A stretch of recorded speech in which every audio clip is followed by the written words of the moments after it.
Buenas noches a todos, agradecemos su conectividad. Gracias por este espacio. Por ahí había algunos saludos de algunos de nuestros estudiantes. Me alegra mucho tenerlos esta noche, pues que hayan brindado un poquito de su tiempo para esta sesión. Voy a cederle la palabra a nuestro coordinador del área de CAEDUC del Colegio de Psicólogos, al magíster Juan Reyes. Buenas noches para todos. Para mí es un privilegio poder compartir este espacio de formación y dando inicio a o a uno que creo yo va a ser un largo vínculo de colaboración entre la Universidad Internaciones y el Colegio de Psicólogos. Como bien lo decía la magíster Gabriela, mi nombre es Juan Reyes, yo soy actualmente el coordinador de la Comisión de Acreditación y Educación Continua del Colegio de Psicólogos, más conocida como CAEDUC. Es el área o la comisión específica que se encarga de los temas de formación, de acreditación, de avales académicos, de el seguimiento en relación a planes de formación y actualización. Recordando que el Colegio de Psicólogos no es una de sus funciones formar, sino que eso le corresponde a las universidades. Y en este caso tenemos el involucramiento muy activo de Universidad Internaciones, con el cual se ha firmado en días anteriores un convenio de colaboración mutua para poder brindar un beneficio a los profesionales de Guatemala, porque ese es el interés que tenemos en conjunto y es ahí a donde debemos unir esfuerzos y a nombre de la Junta Directiva y de todo el Colegio de Psicólogos, quiero agradecer esa buena disposición que ha tenido Universidad de Internaciones de gestionar todo lo que se ha logrado hacer con este convenio, que va a ser de mucho beneficio, porque tiene que ver con temas de formación actual y no solo proponer planes de formación recientes, sino también proponer formas de aportar, porque este convenio tiene eh, algunos matices bien interesantes, como el plan de becas,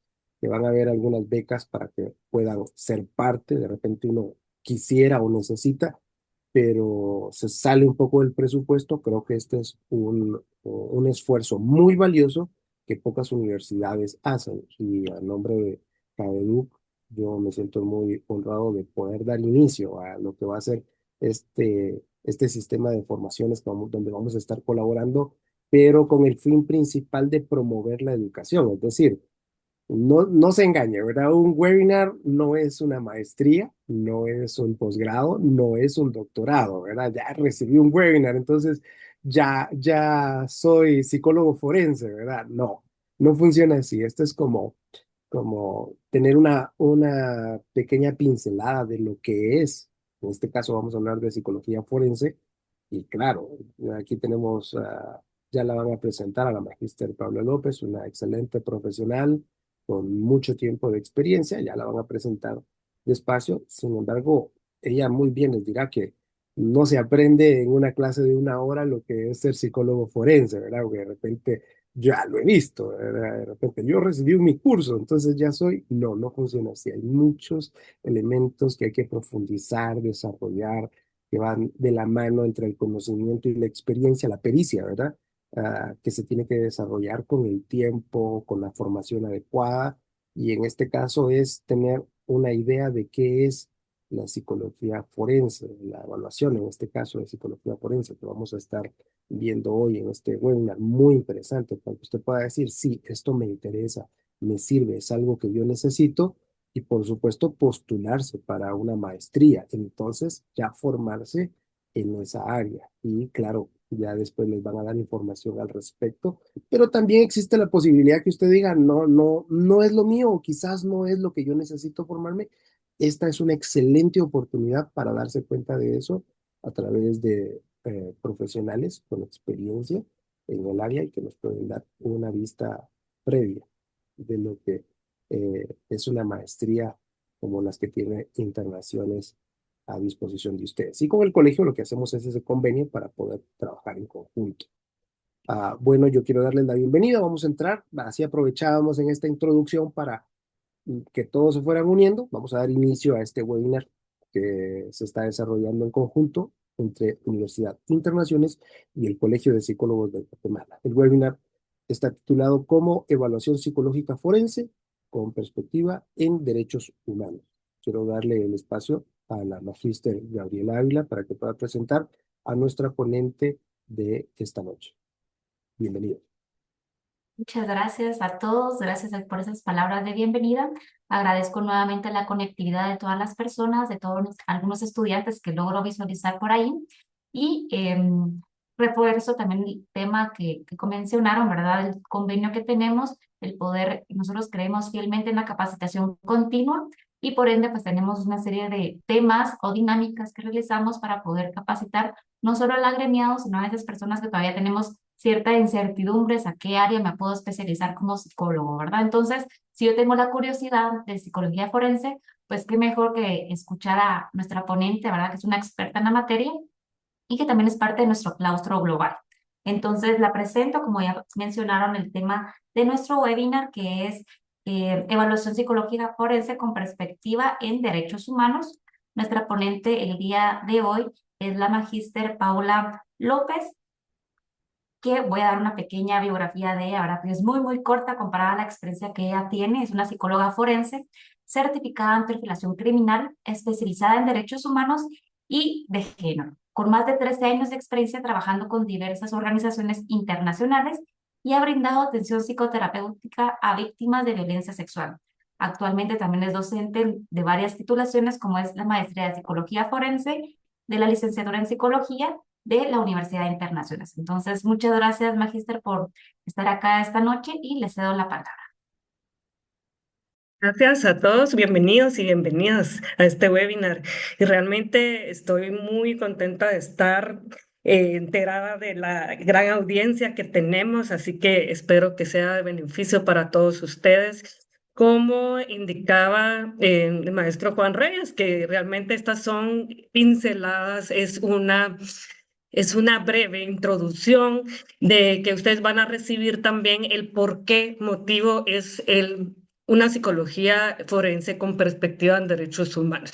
Pero antes de iniciar, también debemos aclarar de que sí tenemos que tener muy claro el concepto y de qué es la función de un psicólogo forense como tal, ¿verdad? Porque es un tema que ha llamado mucho la atención en el sistema de justicia, que hay juristas, directamente criminólogos, otros expertos en la materia, en ciencias forenses, que han estado muy interesados en el enfoque de la psicología forense. Pero lo que ocurre es que la psicología forense realmente es una especialización de la psicología como tal, no es una rama completamente independiente, por eso es que se requiere también de que el psicólogo forense sí tenga conocimientos y antecedentes como psicólogo, debido a que lo que involucra realmente en el proceso de formación es que ya tenga este conocimiento en relación a aspectos cognitivos, conductuales, en todo lo relacionado a los sesgos, la personalidad.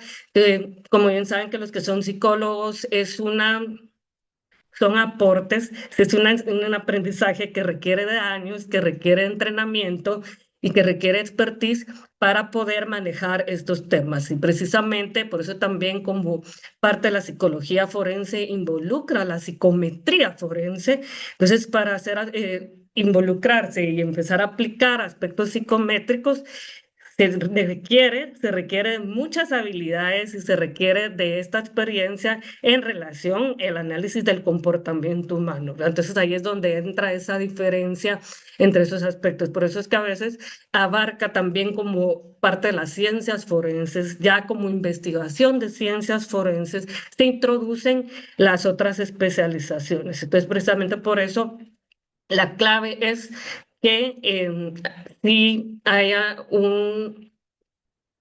antecedentes en relación a la psicología, que sí tienen que ser sí o sí psicólogos y psicólogas para poder introducirse en este enfoque, ¿verdad? Entonces, y también, pues, ahí sí que sí son bienvenidos porque hay como este webinar, estos espacios, claro que hay espacios para conocer un poco sobre la psicología forense, que otros profesionales se quieran involucrar en el tema, ¿verdad? Entonces, vamos a dar inicio a la presentación. Muchas gracias. Bueno, la siguiente, por favor. Gracias. Pues entonces, en primer punto, ¿por qué le llamamos una perspectiva en derechos humanos?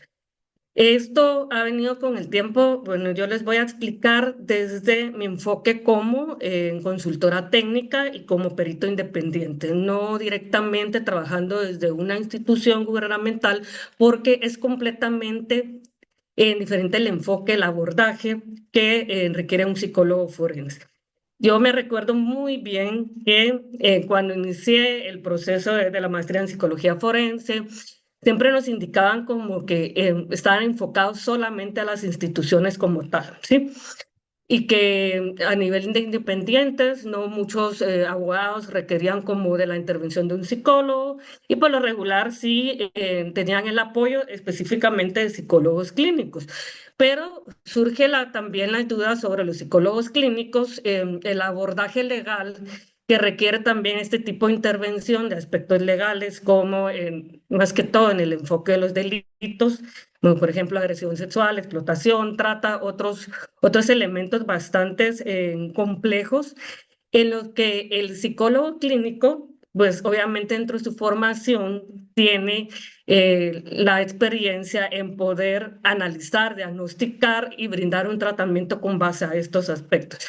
Ya la psicología forense, la gran diferencia que hay es que el psicólogo forense sí entra dentro de la especialidad en la psicología experimental, psicosocial, y ahí sí que a profundidad al 100% aplica el método científico. Ya entramos como investigadores, que ese es como uno de los elementos claves de la psicología forense.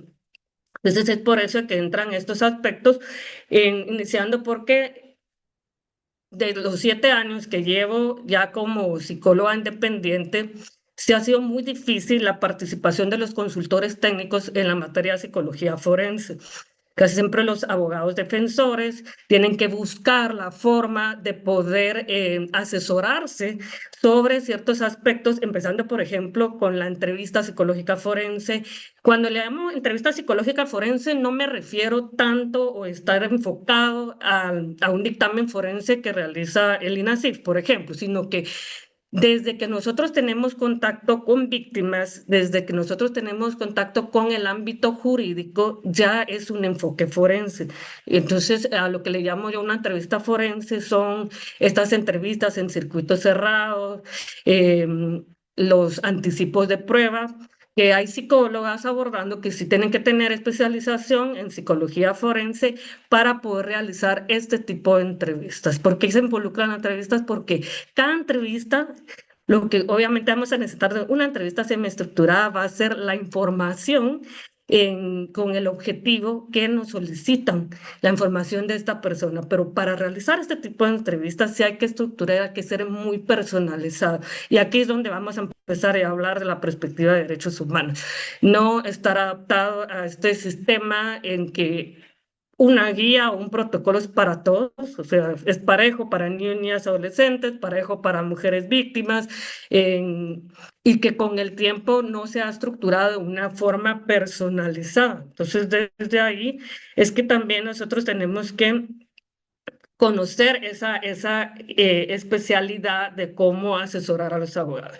Sí se han dado procesos en los que se ha tenido un avance. Yo ya el día de mañana, bueno, si es por primera vez que aceptan a una consultora técnica en el proceso de anticipo de prueba en violencia contra la mujer. Ya había tenido la oportunidad en niñas y adolescentes porque era muy difícil que aceptaran a un especialista para poder asesorar a los abogados, porque a veces se confundía en consultores técnicos iban directamente a entrevistar a las presuntas víctimas. Y entonces, por lo tanto, hasta que los abogados aplicaron, explicaron de que no es su expertise, monitorear, controlar y de hecho realizar preguntas claves para no victimizar a la persona que están evaluando. Entonces, desde ahí ya comprendí, entonces ya es un logro que se ha estado dando, sí, ya ha estado mucho interés en base a la psicología forense y por eso es que hay que separarlo muy bien desde la perspectiva del enfoque clínico, ¿sí? Aunque, como les decía, siempre hay que conocer este aspecto. Siguiente, por favor, este aspecto de la diferencia. Entonces, bueno, estos términos, cuando nosotros hablamos sobre las crisis forenses, es un término muy interesante que viene del Alto Comisionado de las Naciones Unidas por Jan Harald, que él lo que identificó fue que en los aspectos de las investigaciones forenses sí habían carencias muy puntuales. Obviamente, fue una investigación que se realizó en México por medio de las personas desaparecidas. Pero cuando puntualizó como los aspectos muy importantes de las crisis forenses, por ejemplo, logró identificar la falta de material, de que muchas veces no se tienen como las instalaciones adecuadas, el material adecuado desde un audio, un televisor, por ejemplo, que algunas veces también en el interior del país tienen que viajar muchas personas a la capital para poder realizar ciertas evaluaciones específicas. Hay en otros lugares todavía, en instituciones donde todavía se dividen biombos entre el acusado y la presunta víctima. Entonces, todo este tipo de falta de material también es una situación de crisis forenses porque sí estamos hablando de una ausencia, una deficiencia de todos estos recursos. Entonces, estoy hablando de instalaciones, de presupuestos, que muchas veces, las veces en el tiempo, perdón, que me tocó acompañar a víctimas que en, me indicaban, lo que pasa es que todavía no tenemos tinta para la impresora, no podemos imprimir una declaración, un ejemplo, ¿sí? Entonces, este tipo de situaciones, esta ausencia de recursos, sí es una parte de las crisis forenses. ¿Por qué? Porque se requiere de un equipo audiovisual, sí o sí, todas las entrevistas se tienen que grabar, se tienen que tienen que quedar grabadas, tienen que haber constancias, constancia de consentimiento informado. Entonces, son aspectos muy importantes que también se obtienen de que en la atención tanto a la víctima como a la defensa son completamente eficientes. Otro aspecto importante también es la falta del personal capacitado, ¿verdad? Porque muchas veces también no es lo mismo sacar un diplomado en psicología forense o un posgrado en psicología. Bueno, el posgrado, o sea, es parte también de la maestría, pero no es lo mismo ese diploma de 6 meses que la maestría, que un doctorado, obviamente. Pero hay personal que sí son muy buenos en la experiencia del abordaje directamente en víctimas, pero no tienen en sí el conocimiento de aplicar la psicología forense como tal. Tienen la experiencia, pero no el conocimiento. O al revés, otros no tienen el conocimiento, perdón, otros sí tienen el conocimiento, pero no tienen la experiencia. Entonces, ¿qué ocurre? Que muchas veces también este presupuesto, en la falta de personal que existe sí que es grave el nivel de volumen de trabajo. Yo, pues de mis mismos colegas me he enterado que para hacer una evaluación psicológica forense, en el caso de INASIF o Ministerio Público, que a veces tienen que sacar 20 evaluaciones en un día. Entonces, imagínense cómo ahí sí que el aumento de la población, los volúmenes de trabajo son tan intensos como para el poco personal y que lamentablemente a veces se intervienen ciertos recursos, por ejemplo, en aspectos tecnológicos y no para capacitar al personal, actualizarlo, que sí, que no son como las formas en que están siendo como, ahí sí que son las fallas que han estado teniendo para atender a esta población. Entonces, recuerden que ya desde un punto de vista en los derechos humanos, ya a nivel internacional como derechos humanos, sí es una violación de derechos humanos no tener el acceso a la justicia de forma adecuada, ¿sí? Entonces, por eso que pues algunas veces, una vez lo compartió un fiscal del Ministerio Público que nos indicaba, es que muchas veces la defensa es mejor que la querella, por ejemplo, porque la defensa tiene más recursos, obviamente invierte más en la atención multidisciplinaria, es más personalizada la atención, pero sí tomamos en cuenta estas crisis forenses que establecen cada uno de los países. Entonces, como les decía, la crisis forense no solamente es en México, sino que también es en América Latina que se ha estado presentando este tipo de situaciones. Otra situación también de las crisis forenses es la capacidad técnica, la falta de capacidad técnica que hay, ¿sí? Que cada quien tiene como un esquema. Estamos hablando de esquemas que pueden ser ya 10 años, 11 años, el mismo esquema que aplican y que por lo tanto el tiempo, ahí sí que en la psicología forense se actualiza día a día, casi que día a día, porque cada mes siempre hay un término nuevo, cada mes siempre hay una forma de intervención y obviamente es porque cada proceso es completamente diferente, ¿sí? ¿Y qué sucede con la falta de capacidad técnica? Que muchas de las prácticas son prácticas tradicionales muy comunes que cada una de las instituciones son lo que ofrece y que eso es lo que hay, ¿no? Entonces es así como, bueno, no se realizó un ejemplo que en una evaluación psicológica forense no se realizó psicometría, pero porque no se podía volver a entrevistar o no necesariamente puede ser porque no se ha adaptado, aplicado al caso. Y entonces así es como se van alargando también los procesos por las faltas de prueba. Por eso los procesos son tan largos desde esta perspectiva. Entonces estos son como, es una de las definiciones también. Imagino que a raíz de las crisis forenses, también lo que ocurre es esta hipernormalización. De hecho, estas son definiciones ya investigadas, indagadas, que los invito también a investigar sobre los protocolos, guías internacionales. ¿Por qué me apego tanto a lo internacional? Porque parece que la psicología forense como ciencia sí tiene que adaptarse a los derechos humanos como tal y que hay algunas pautas que en este caso en Guatemala son limitadas o simplemente no lo abordan.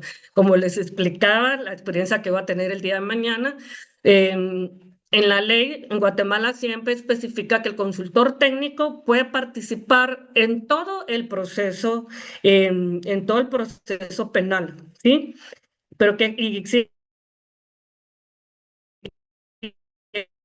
asistíamos.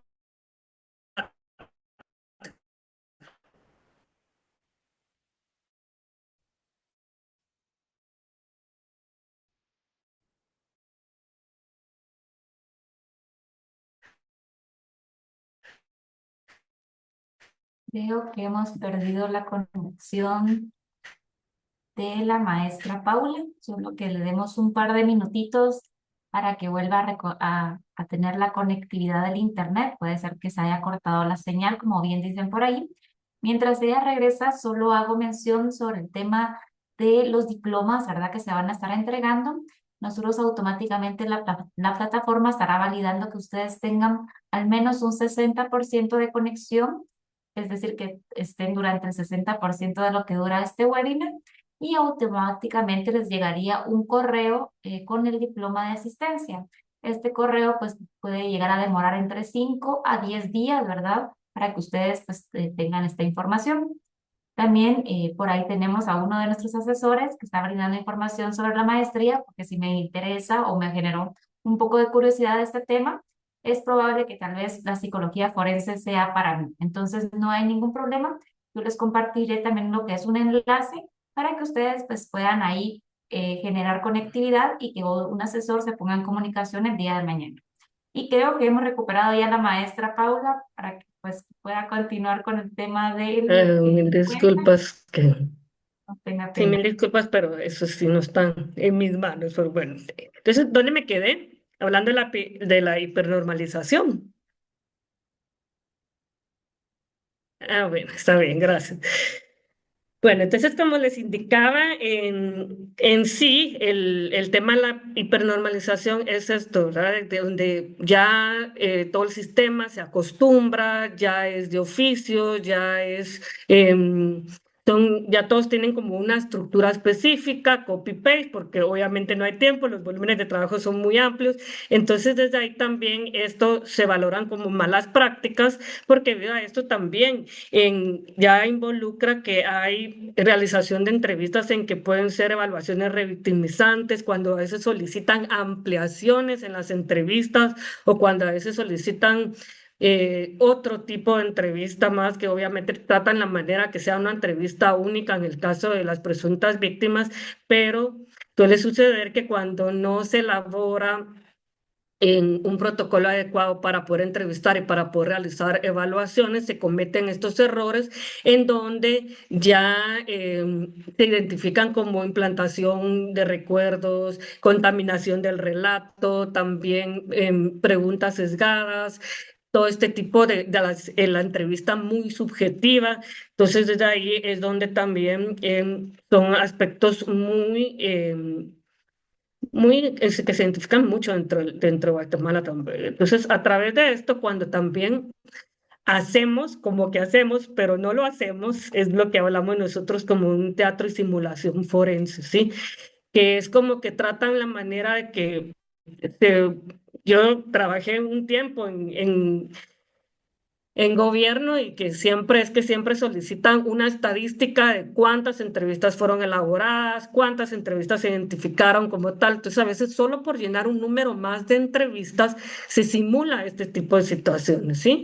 Bueno, sí, ya se aplicó todo este proceso de atender a la víctima, el consentimiento informado, siempre los padres o tutores, y pasa al siguiente proceso de circuito cerrado. Entonces, de todo se va pidiendo el consentimiento informado, pero al final el tipo de entrevista que se va realizando, el tipo de evaluación, sí deja mucho que desear debido a que no tienen como el tiempo ni la disponibilidad para poder abordarlo. Bueno, entonces, a todo esto en donde también hablamos de este teatro de simulación forense, porque cuando a mí me ha tocado estar como consultora técnica, en el momento de elaborar un contrainterrogatorio, ¿qué es un contrainterrogatorio? Es cuando interrogamos al perito en el caso, es un interrogatorio que se basa para poder cuestionar la aplicación y la forma, no solo la aplicación, sino que la metodología, la intervención que se realizó para poder realizar este tipo de evaluación psicológica. ¿Por qué motivo? Porque la mayoría a veces de dictámenes periciales solamente tienen lo básico, ¿sí? Varios abogados a veces se cuestionan cómo es posible que con media hora de entrevista ya se pueda identificar el famoso daño psicológico, por ejemplo, y sin aplicar otros instrumentos, otros tipos de valoración, cuando se debería intervenir. Y muchas veces, a veces también, una de las preguntas ha sido, ¿por qué no o sea, si es una evaluación psicológica forense, sí es investigativa? Eso es algo que sí debo aclarar. El psicólogo forense es investigador y cuando se realiza una evaluación psicológica forense tiene que ser una investigación aplicando el método científico. No solamente porque si es solamente una entrevista, observación, examen mental y análisis, estamos dándole más un enfoque clínico que forense. Sí, entonces desde ahí es donde también hay aspectos que no cambian según el país. Y esto lo pude ver muchas veces compartiendo con otros colegas que indicaban, no, es que, por ejemplo, en Guatemala no se aplica así porque tal institución indica que no se aplica así, y ahí punto. Y ahí solamente los peritos identificados como tal.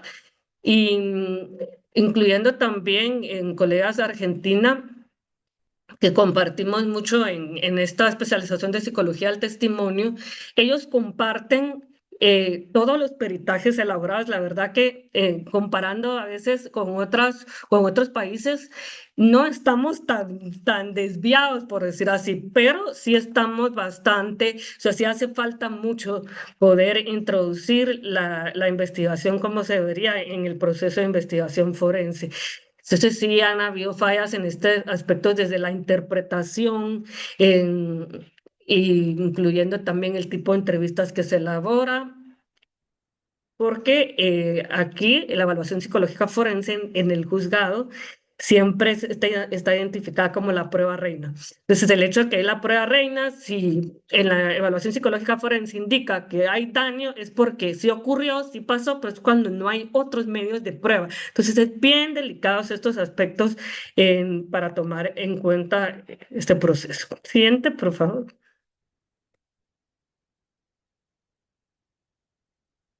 Entonces, aquí, ¿cómo es? Esto es como algo más generalizado de cómo es que se inicia el proceso de la evaluación psicológica forense. No solamente es tener a la persona que vamos a evaluar, realizar la evaluación y ya. Nuestro proceso se inicia desde, ahí sí que tienen 3 niveles específicamente, va siempre de abajo hacia arriba, como ustedes pueden valorar aquí. En algunos casos, por ejemplo, la recolección de la información. ¿A qué me refiero con recolección de la información? Es, número uno, podemos, muchas veces en el caso de los consultores técnicos, si tenemos acceso al expediente completo, desde ahí revisamos y analizamos el expediente. Otra recolección de la información también, en algunos casos que ha tocado realizar evaluaciones de víctimas, por lo regular, sí se evalúa si en algunas otras ocasiones denunció en otras fiscalías, si hubieron otras denuncias previas, todos los antecedentes, pues, a veces en víctima de violencia contra la mujer, por la de femicidio, que muchas mujeres tuvieron muchos lugares y que por lo tanto no se reconocen estos aspectos, ¿verdad? Entonces, al final de cuentas, pues este tipo de documentación es bastante efectiva para poder recolectar esa información. Entonces, cuando nosotros leemos el expediente, no solo le damos la lectura al expediente, sino que también realizamos análisis sobre todos los tipos de declaraciones testimoniales que se han estado manifestando, ¿ya? Entonces, ¿qué hacemos en esta fase de la recolección de información documental? Aquí vamos a conocer obviamente, cuál es el objetivo en el caso de los consultores técnicos independientes que los abogados solicitan una valoración psicológica específicamente para cierto delito que se esté pues investigando. Entonces ya empezamos en la investigación con qué protocolos se van a aplicar, tanto nacionales como internacionales, por qué es importante aplicar este tipo de protocolos porque es fundamentación científica. Sí necesitamos comprobar científicamente todo, no solamente por medio de la observación. Porque si solamente se aplica una entrevista semiestructurada, el examen mental, está el juicio en clínico de los expertos y con eso se basan.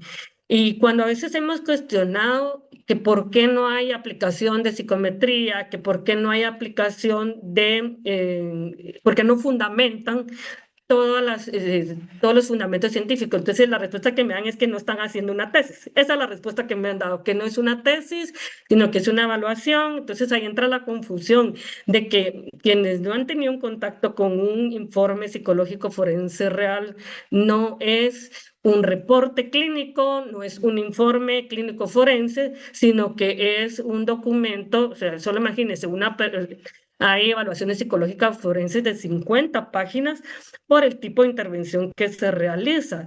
No solamente es basado en una técnica, sino que tiene que ser integral. Ya más adelante ya lo van a conocer, por ejemplo, una de las técnicas sí o sí que se tienen que realizar es el análisis de contexto, las entrevistas colaterales, los antecedentes.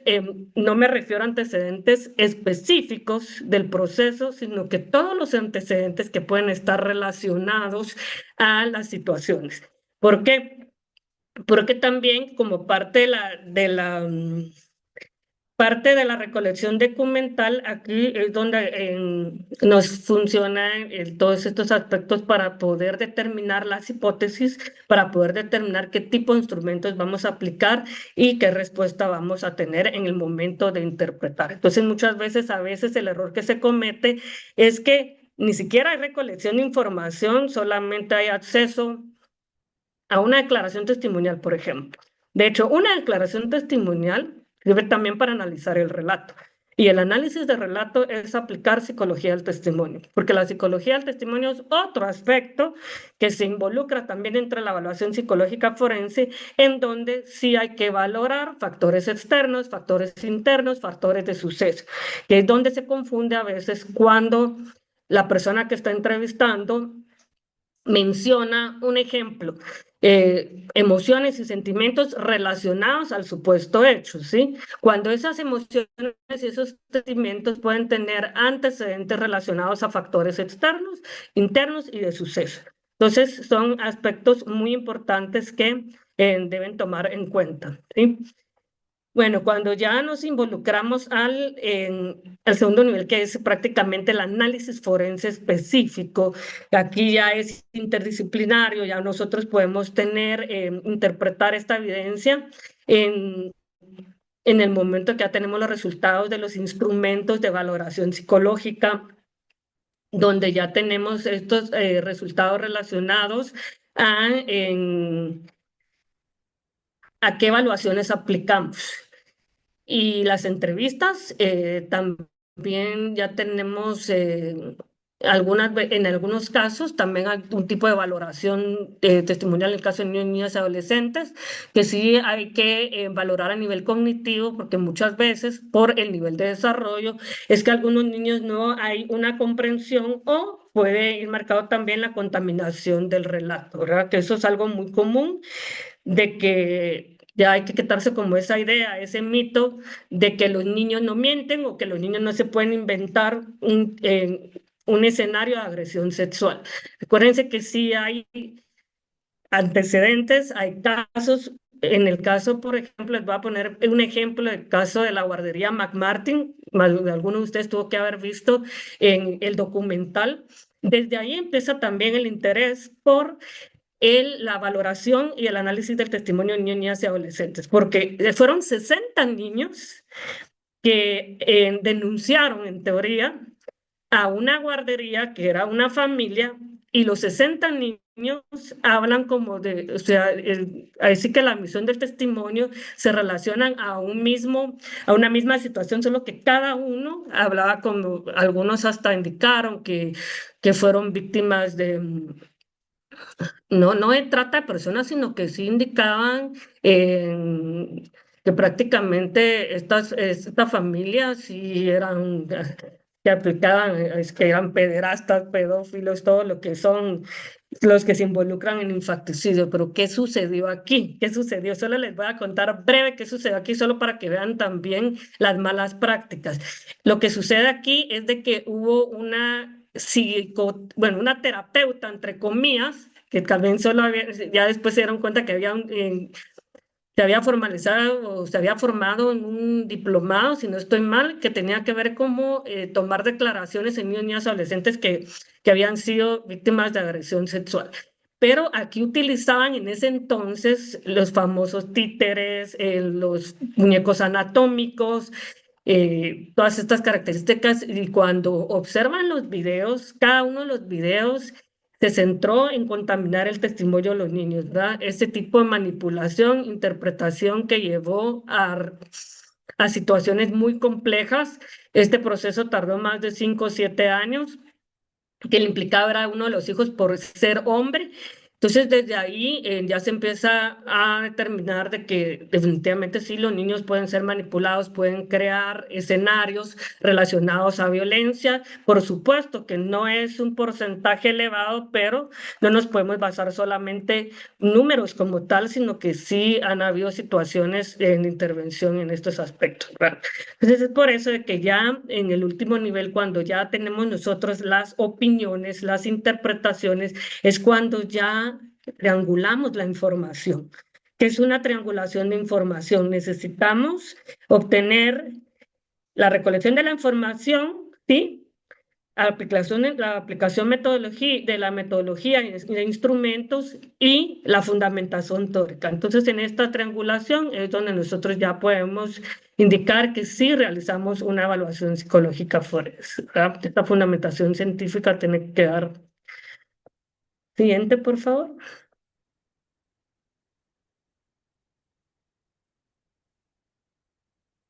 Bueno, entonces en este aspecto es una generalidad metodológica de cómo puede ser la evaluación psicológica forense, que estos son los procesos. Sí, casi siempre tenemos que tomar en cuenta que en el momento de recibir esa solicitud hay que analizarla, estudiarla para poder identificar qué tipo de aplicaciones se pueden realizar. Y cuando revisamos el análisis y realizamos un análisis documental, ¿a qué se refiere? Es cuando se identifican eh, inconsistencias, ¿sí? Cuando se identifican sesgos, cuando se identifican incongruencias en relación al expediente que se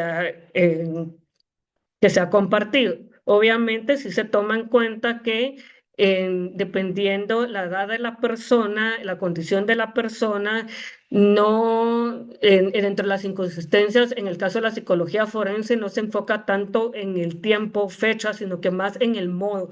Siempre nos identificamos en el modo, porque nuestra labor es también conocer el fenómeno de la violencia que estamos investigando. En el caso de violencia contra la mujer, obviamente hay que conocer el fenómeno de la violencia contra la mujer.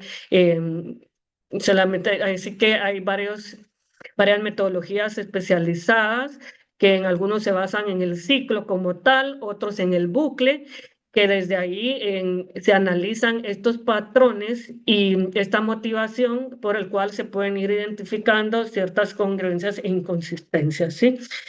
Entonces, como les indicaba, pues este proceso de desarrollo sí viene siendo un proceso muy metódico, es muy similar al método científico tradicional. Aquí sí colocamos siempre también que estos objetivos sí tienen que tener sí o sí las hipótesis periciales, porque conforme a esto es que nosotros vamos dando una respuesta al análisis, ¿no? Entonces, otro de los aspectos más importantes también es que en el momento de la formulación de hipótesis, ¿por qué consideran ustedes que hay que formular hipótesis? Porque es importante. Entonces, aquí ustedes saben de que parte de la formulación de hipótesis es un medio que nos va a permitir también evitar, ¿sí? Que pues solamente nos centremos en una sola interpretación. La formulación de hipótesis sí o sí es necesaria para poder eh, descartar, identificar y emitir una conclusión de forma adecuada en este aspecto. Entonces, por lo regular, recuérdense que las hipótesis son explicaciones provisionales que nos permiten basarnos en una evidencia psicológica. Y esto es lo que nos permite orientarnos un poco más en el caso y es parte del razonamiento científico porque aquí esta estructura es lo que nos va a dar como respuesta la interpretación como tal. Entonces, cuando estructuramos la metodología, ¿qué metodología se puede aplicar en la evaluación psicológica forense? La aplicación de protocolos nacionales e internacionales. Cuando hablo de protocolos, hablo de, por ejemplo, que hay protocolos de atención en perspectiva en la infancia, ahí están los procesos de cómo se puede realizar una valoración psicológica forense para poder determinar, darle respuesta a los objetivos.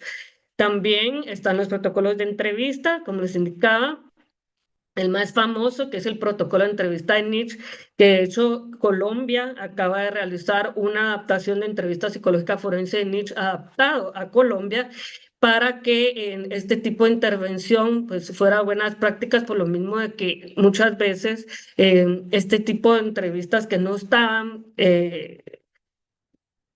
intervenidas por un protocolo, es por eso que caían en temas y situaciones sesgadas, o se convertían en un interrogatorio, no era tanto una entrevista, interrogaban más a los niños o realizaban preguntas cerradas, sí o no, blanco o negro, opción múltiple.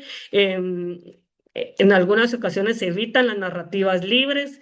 Por supuesto que sí hay que ver la manera de cómo esta persona pues, pueda comunicar en su testimonio, pero sí se trata de la forma de no cerrarse o no contaminar ese testimonio por falta de también de protocolos adecuados. Esos son como muy básicos y muy generalizados, ¿no? Entonces, cuando estructuramos esta metodología, pues, que utilizamos, todos los métodos, las técnicas y las investigaciones. Ya pues ya es parte de eso también preparamos la logística de cómo es que vamos a aplicar las pruebas. Ahora, con las pruebas psicométricas, no en todos los procesos requiere una aplicación de psicometría forense. Ahí es donde también voy a hablar de la perspectiva en derechos humanos, porque muchas veces la psicometría forense se ha interpretado en el tema de justicia que necesitan un diagnóstico o una patología como tal. Y como ustedes reconocen, de que en una de las fuentes más importantes como el DSM-5, que hoy creo que está en la siguiente diapositiva, tiene una medida cautelar que no es para usos forenses, al igual que el CIE 11, ¿sí? Porque resulta que no necesariamente todos los delitos tienen que tener un antecedente patológico. Es como que les pongo un ejemplo, no todo psicópata es un asesino, ni todo asesino es un psicópata. Desde ahí hacen términos de que no todas estas caracterizaciones relacionadas a la psicopatología intervienen dentro de los procesos o las motivaciones de los delitos. Entonces, aquí es donde también entra mucho el aspecto psicosocial, que sí es necesario el análisis del contexto, conocer la cultura, la procedencia de todas estas situaciones de los hechos delictivos y que por lo tanto estos instrumentos se pueden utilizar para poder tener variables de investigación, uno también para poder realizar una entrevista, que en algunos casos hay psicólogos que prefieren solo colocar de forma cualitativa lo que necesitan caracterizarse. Entonces les voy a poner un ejemplo que, vamos a ver, Gaby, ¿puedes cambiar, por favor? Bueno, estas son algunas de las guías. El que más utilizo yo es la obtención y valoración de testimonio, que siempre nos dicen, pero es que eso es de España, pero es un protocolo holístico. O sea que sí o sí tenemos que tomar en cuenta que la psicología como ciencia sí tienen los mismos procesos de intervención en cualquier parte del mundo.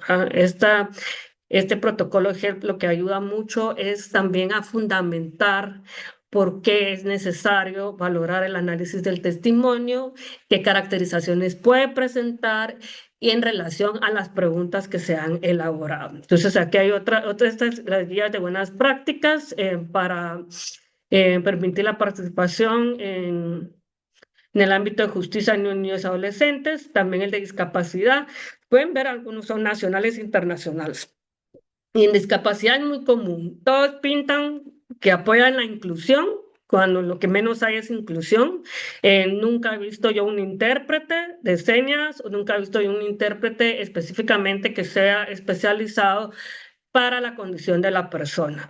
Y por lo tanto, la pregunta es si realmente el psicólogo que va a entrevistar tiene la capacidad también para poder identificar, un ejemplo, parte de la diversidad funcional, en este caso de la neurodiversidad, perdón, de la neurodiversidad, si pueden identificar a una persona con autismo que no le han brindado un diagnóstico de autismo, que no necesariamente el autismo se tiene que notar, qué hacen para poder entrevistar a niños o adolescentes o personas que en condición de parálisis cerebral, por ejemplo, y que sí pueda tener una respuesta puntual de sí o no, que tenga esa capacidad de comunicación, no tienen que esperar que hablen de una manera adecuada. Entonces, estas políticas de acceso a la justicia de personas en situación de discapacidad es parte también de lo que se toma en cuenta como perspectiva en derechos humanos, que no es algo que se ha estado realizando en ese puesto. Siguiente, por favor.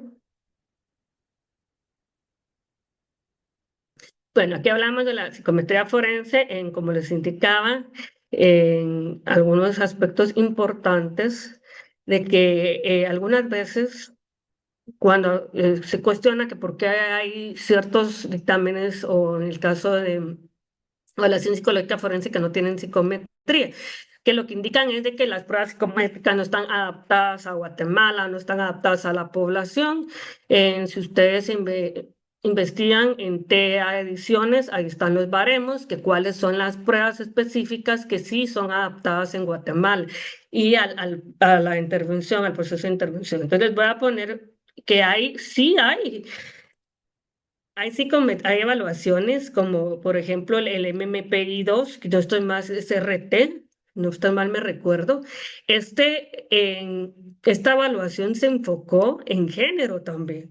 Entonces, sí tiene, su objetivo es poder asociar e interpretar si hay patrones en relación, patrones de socialización, estilos de afrontamiento de intereses conductuales, adaptación social, que impliquen caracterizaciones de la evaluación que estamos investigando. Entonces, sí hay este tipo de intervenciones.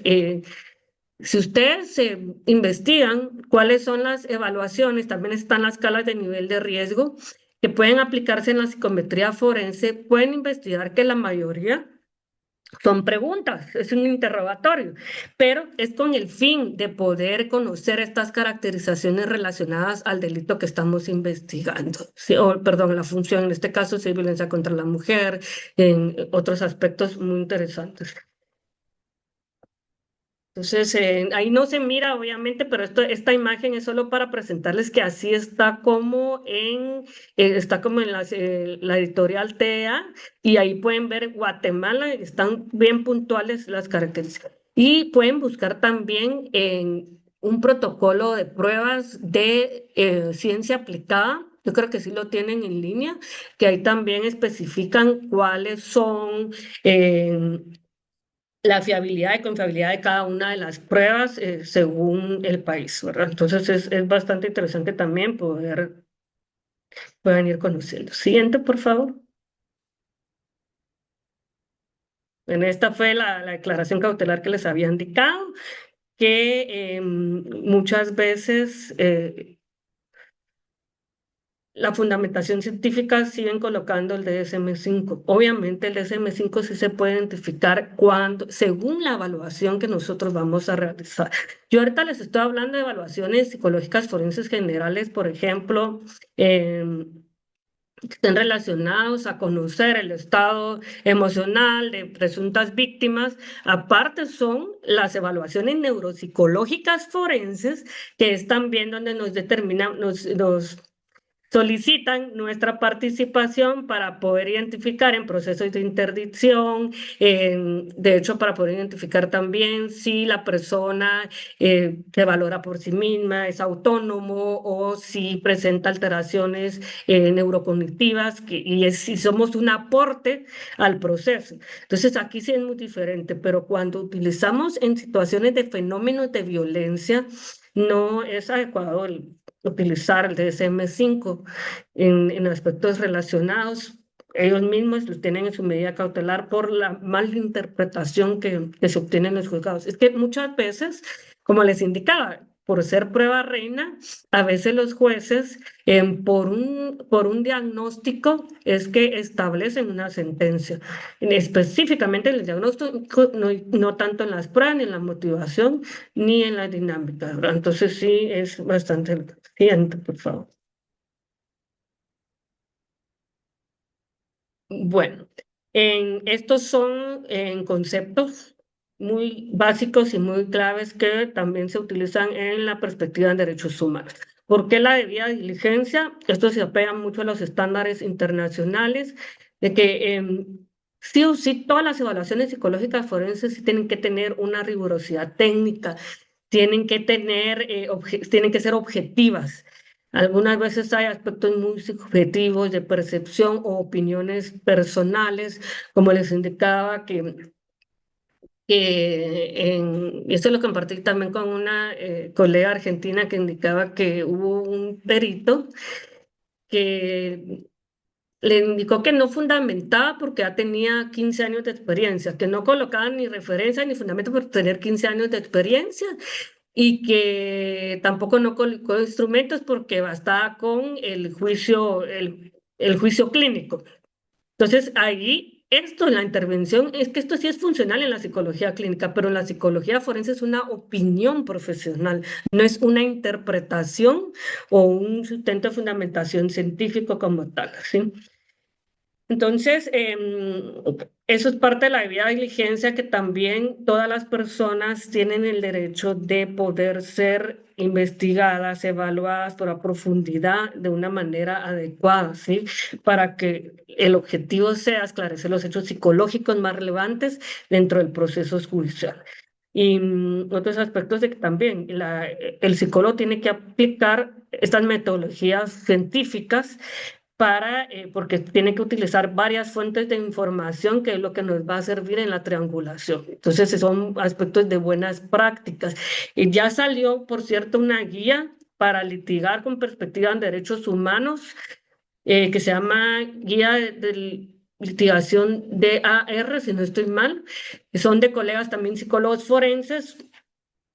Y en esta guía sí es bastante estructurada. De hecho, hay un montón de aspectos de esta guía que estoy compartiendo, porque especifican cómo y por qué, y según el proceso que nosotros estamos investigando, es la intervención para poder realizarlo. Entonces sí es bastante interesante desde ahí.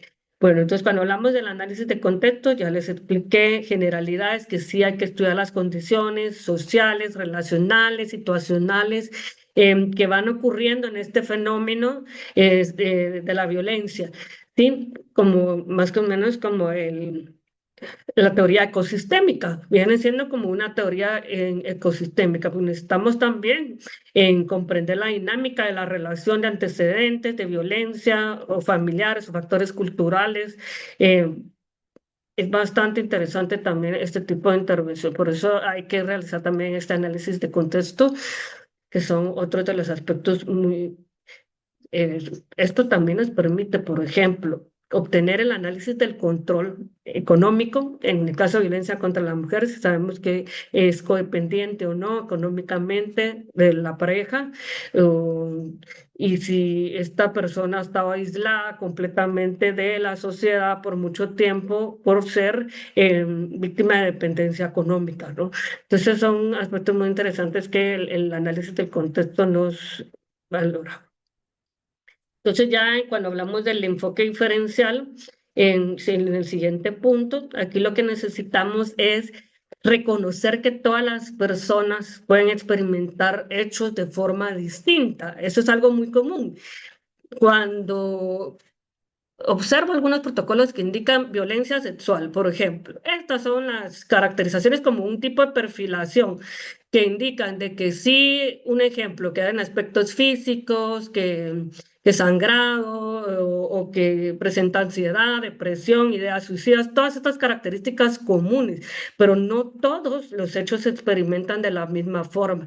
Y a veces se ha tomado en cuenta desde el lado de la defensa que se malinterpreta, y es un ejemplo que los psicólogos saben que no es así, pero porque no lloró, no puede ser víctima, ¿sí? O no se le nota que es víctima. Entonces es aquí donde el enfoque diferencial permite también conocer este tipo de la perspectiva de género, perspectiva de interseccionalidad, la condición social, algunas, porque aquí lo que también en lo que se evita al aplicar el enfoque diferencial son estas evaluaciones muy generalizadas o estereotipadas. Entonces, eso también es muy importante poder enfocarlo y realizarlo. ¿Verdad?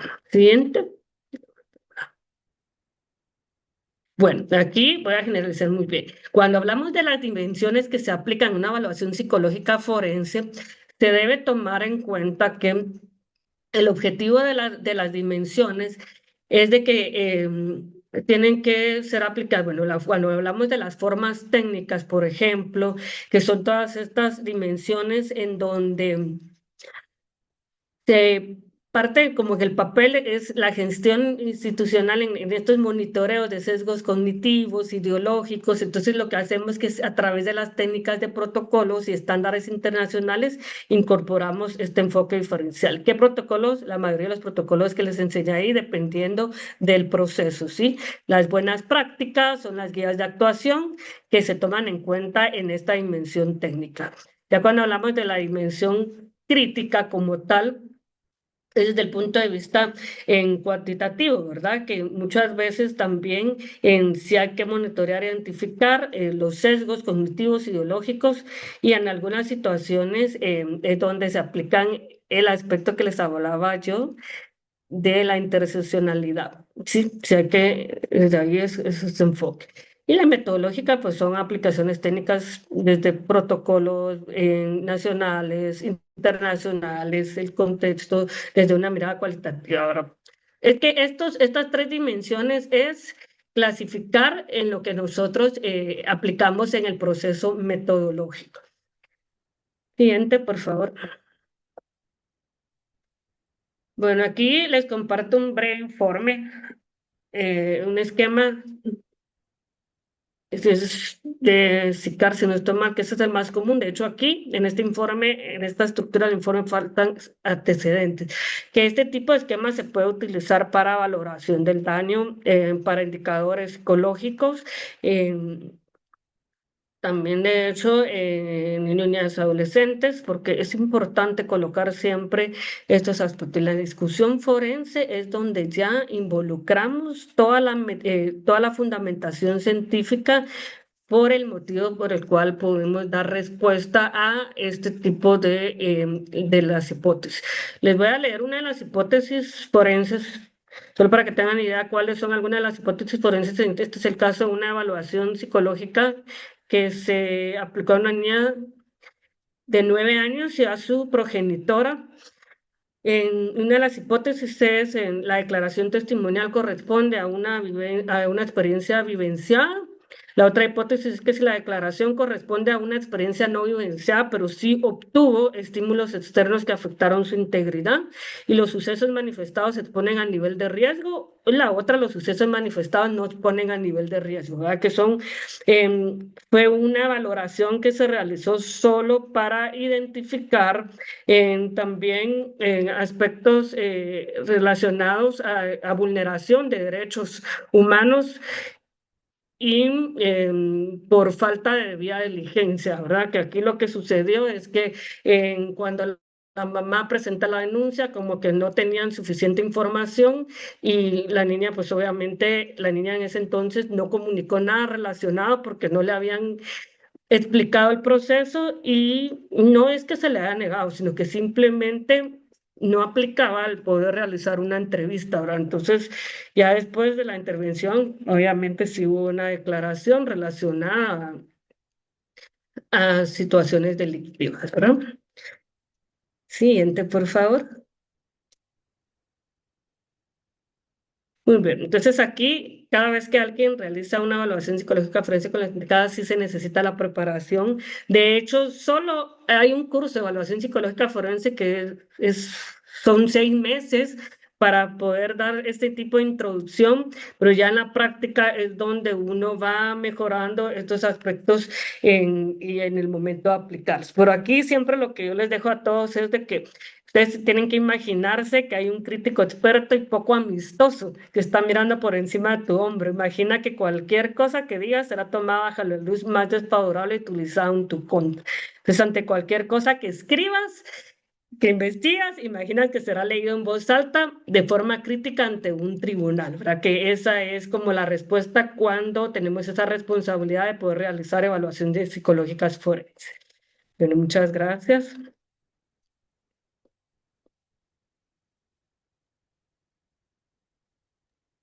Muchas gracias, Paula, por tan bonita exposición. Yo creo que a veces en una hora uno quiere dar mucha información y todas las pinceladas de lo que trata lo que es psicología forense, pero estaríamos aquí más tiempo que de una hora, ¿verdad? Escuchar a Paula para mí siempre es un gusto, siempre se aprende más de algo del tema de la psicología forense. Por ahí consultaban cómo iban a obtener el tema de la presentación. No obtendrán lo que es la presentación, pero sí la grabación de esta sesión. Les llegará un correo electrónico del diploma y también de la grabación a las personas que asistieron y que puedan tener toda la información concreta de esta ponencia. Entonces, yo pude ir apuntando algunas de las preguntas que se fueron gestionando durante este webinar y le preguntan puntualmente a Paula si la psicometría forense es una subrama de la psicología o es un procedimiento utilizado para llegar a una conclusión.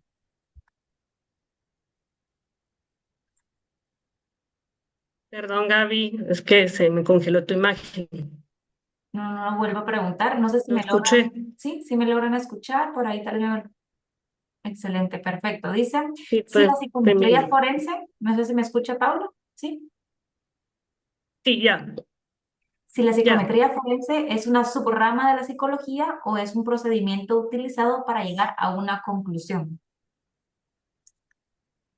Es que la psicometría forense es parte del proceso de la realización de evaluación psicológica, pero es un complemento que nos puede indicar y favorecer las variables que estamos investigando. No es tanto lo que nos va a dar la respuesta a la conclusión, sino que lo que nos va a dar la respuesta a la interpretación es la triangulación de los resultados.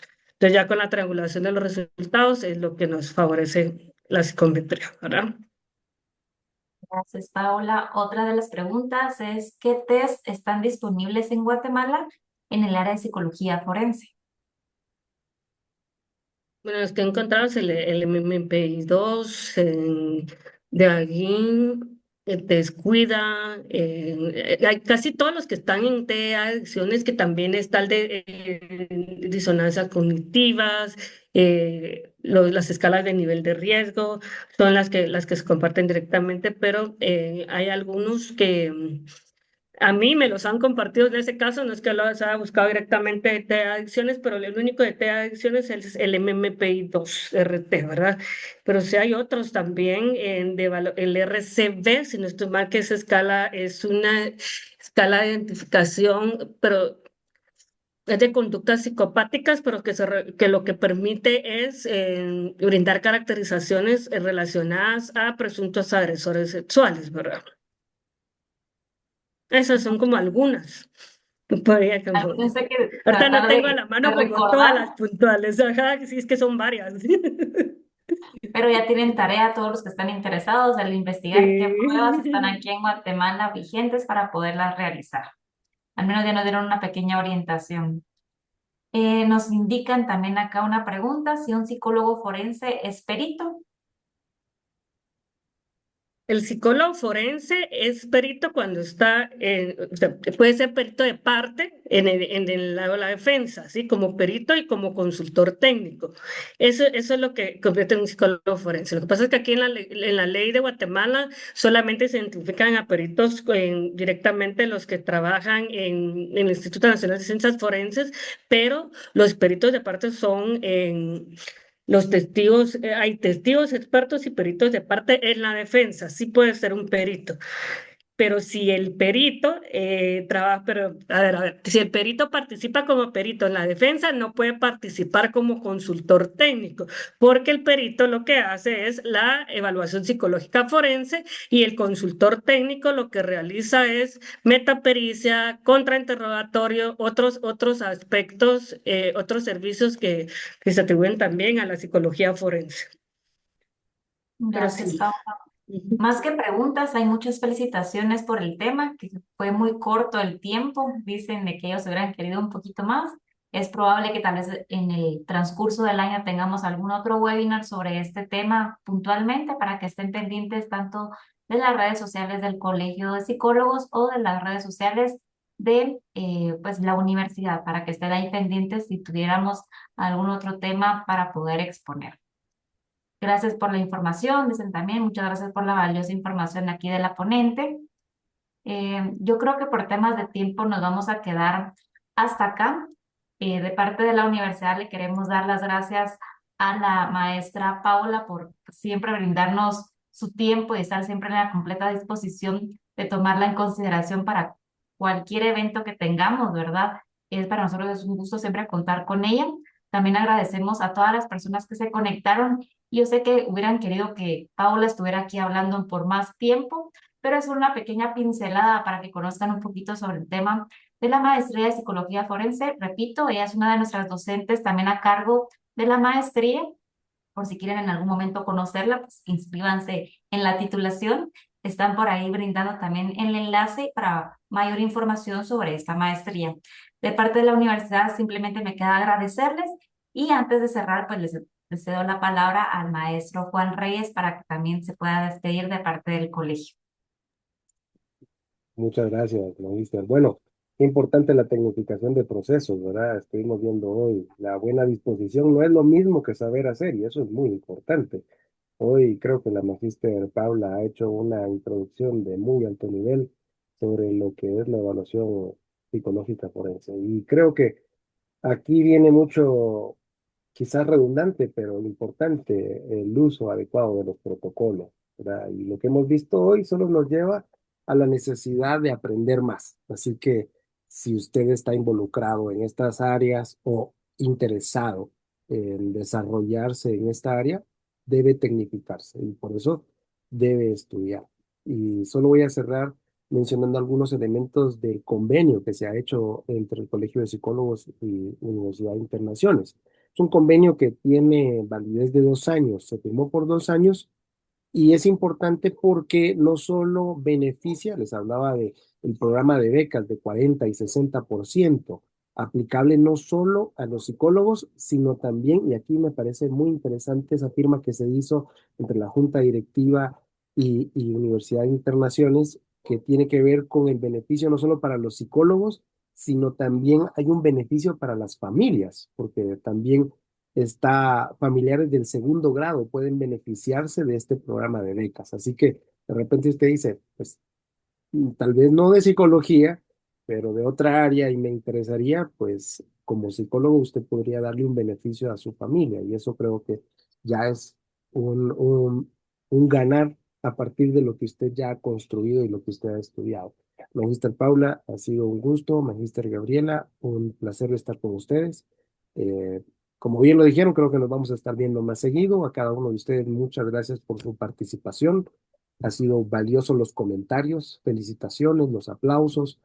Muchas gracias por esa audiencia de primer nivel. Que tengan una excelente noche y nos vemos en una próxima oportunidad.